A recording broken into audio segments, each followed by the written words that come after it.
كيف نشكر نعم الله سبحانه وتعالى وكيف نشكر الله على نعمه؟ نشكر الله على نعمه بأصول لا بد منها. أولها الشكر، وإذ تأذن ربكم لئن شكرتم لأزيدنكم ولئن كفرتم إن عذابي لشديد، ولئن كفرتم أي جحدتم هذه النعم إن عذابي ستزول النعمة. هو الكفر ليس المقصود به كفر العقيدة، الكفر هنا جحود النعمة، سترها يعني جحود النعمة، الله أكبر. إنكارها وجحودها والتعامل معها بما لا يليق بالمنعم سبحانه وتعالى.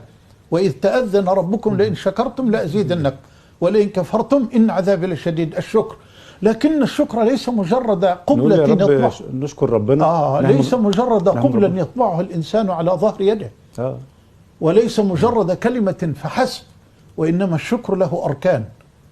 أولها شكر اللسان، شكر اللسان أن تشكر الله عز وجل على نعمه بين يديك والتي أغرقك فيها.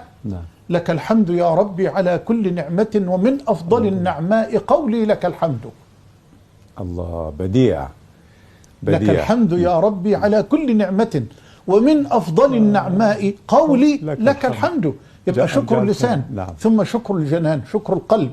وشكر القلب معناه أن تعتقد اعتقادا جازما صادقا لا شك فيه أن ما بك من النعم إنما هي من عند الله، وما بكم من نعمة فمن الله. ثم الركن الثالث هو الشكر العملي. اعملوا آل داود شكرا وقليل من عبادي الشكور، أي الذي يؤدي الشكر على مراد الله سبحانه وتعالى شكرا عمليا.